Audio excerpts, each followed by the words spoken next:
was a funny way to start. Okay, every day I wake up and I don't know exactly what's going to happen. I'm just trying to figure out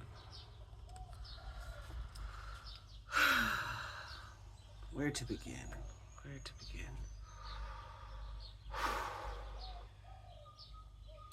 A few years ago, I was in a serious relationship. I thought we were gonna get married. I thought we were gonna make a life together, and I gave too much of myself. Actually, lost myself in that relationship. And I recognize my role in losing myself. And I've been doing a lot of work on myself, including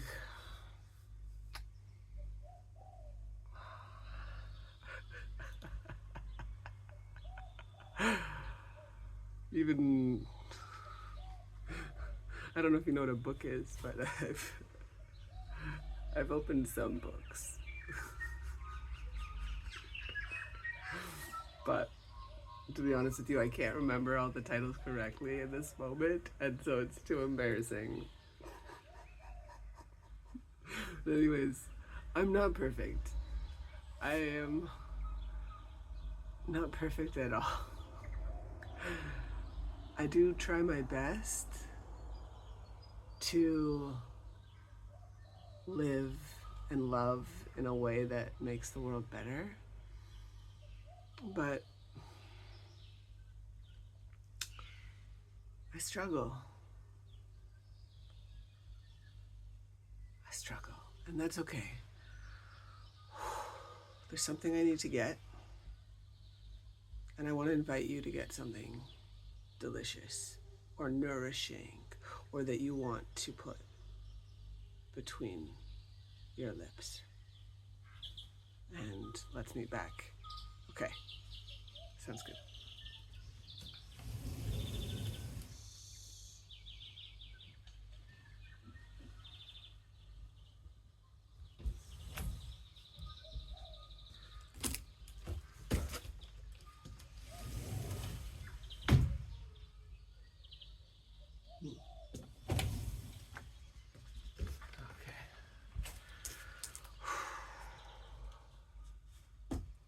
I have a box.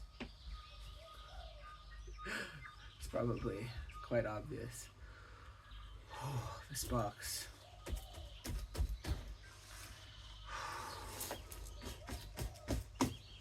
It's a metaphor.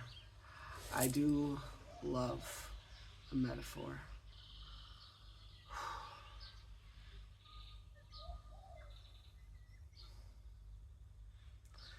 And if I had stayed in that relationship, I think I would have found myself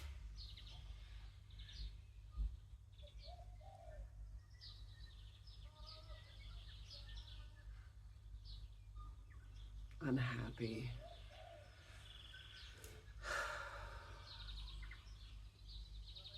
Feeling like I don't actually think I would have found myself, actually. I think I would have tried to fit into the box in a way that there wasn't really space for me in order to preserve that relationship. I was needing to deny myself, and I did that for a very long time. And I will never get that time back. However,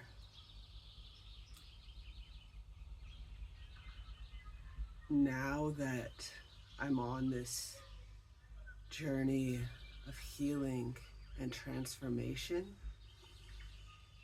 I can look back at that experience and take a lesson, or perhaps multiple lessons, about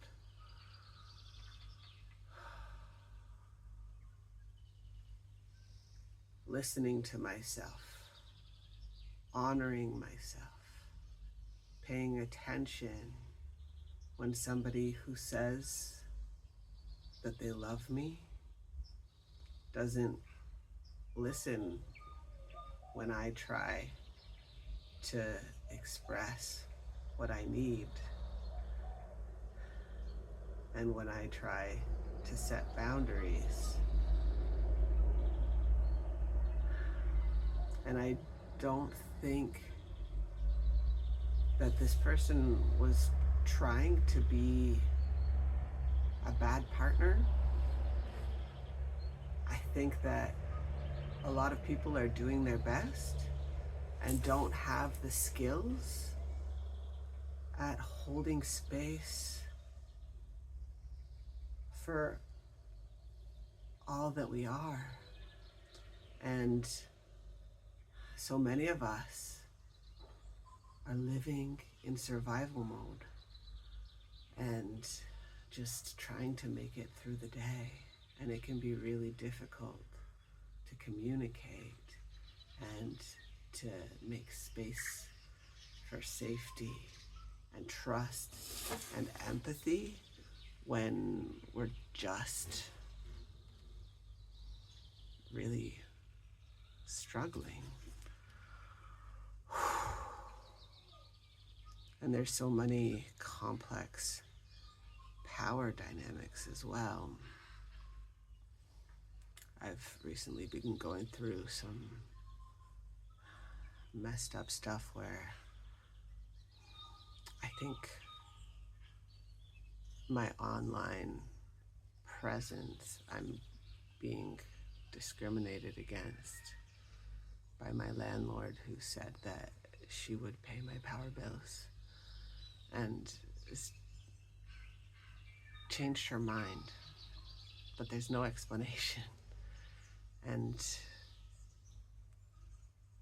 it just seems, and there's other things around this home that make me think we might have different values and priorities and understandings of what love is and what life is about.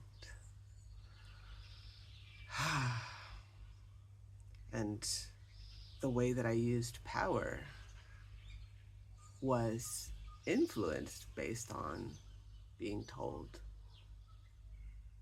that she would pay those bills if they were reasonable. And I did keep them at a reasonable amount, but I was not prepared when suddenly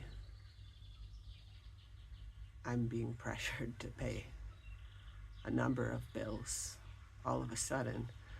And I know that they would have been different if I hadn't received that communication. And it's just brought up my financial anxiety, and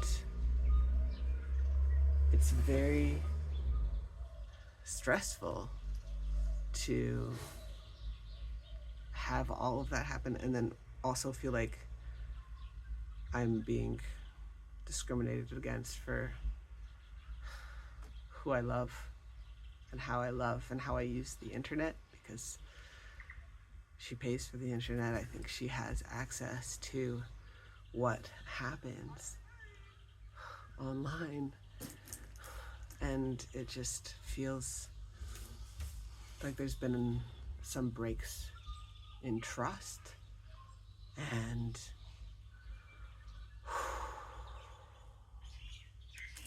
I feel like I live my life outside of this box.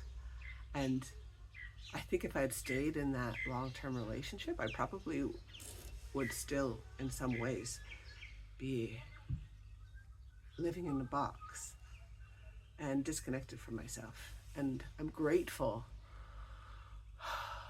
to be out of that relationship and to be out of the box. And it's also extremely stressful, all the ways that people keep trying to put us into boxes and to punish us, which I think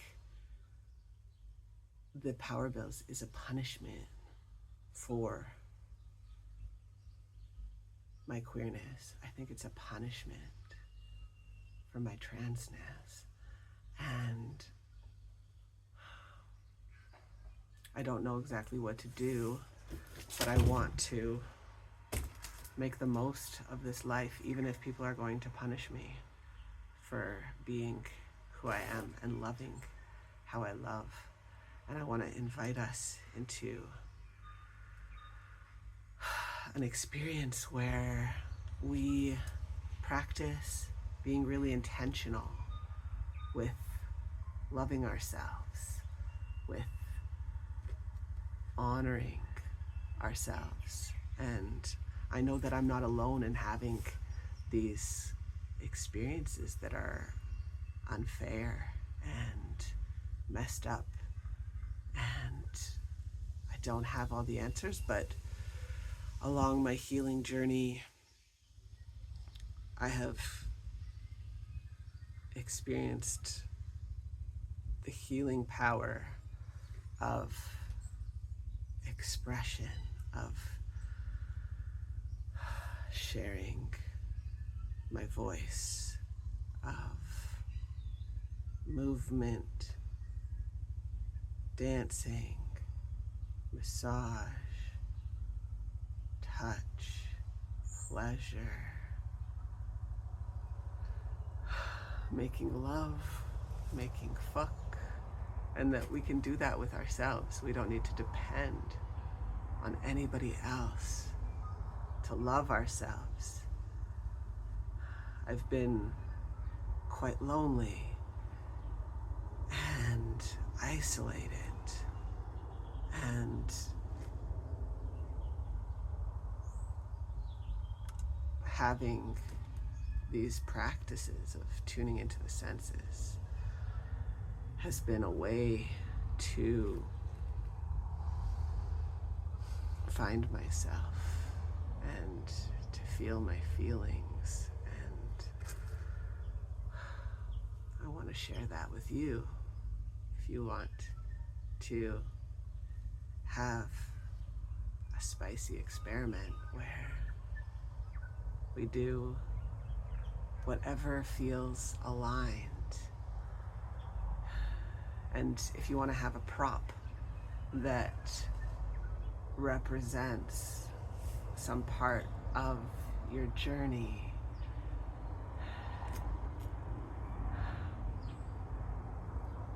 I want to support that as well.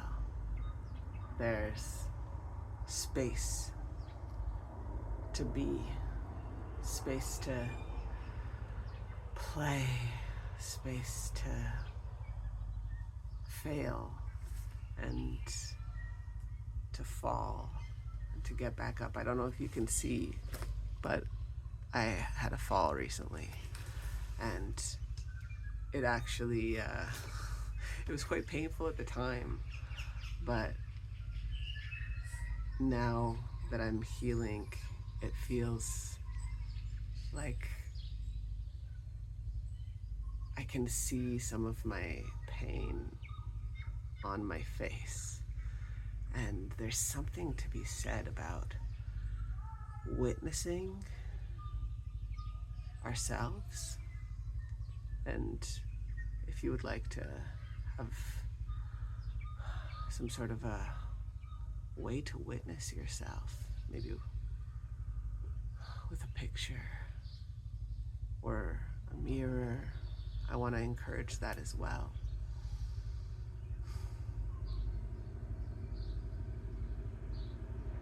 Do you have any questions?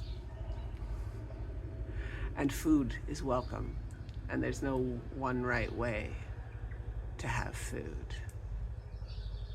We can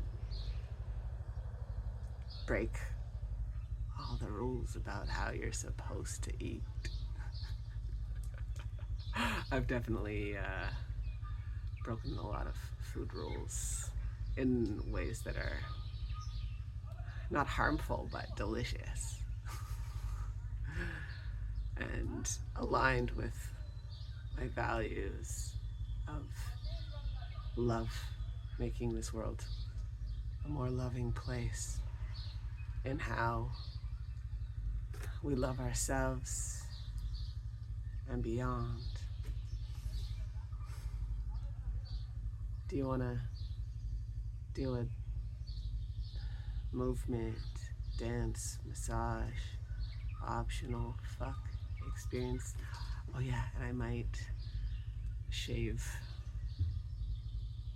my pubes because I've always, I don't know, just as an experiment, I feel like trying new things. And while things have been quite stressful, there's a part of me that, well, honestly, that I just kind of want to change, make a change. And I don't generally do that, but I'm just kind of wanting to shake things up. And sometimes just not even dancing, but just moving and shaking and trying new things so we can find out different things about ourselves that maybe wouldn't happen if we were kind of following a routine and a pattern that might not actually be in alignment with loving ourselves. How do we love ourselves? That is what I want to explore and to share with you, a journey of transformation and loving, experimenting with the art and science of loving ourselves. How does that sound? Okay, here we go. Cue the music.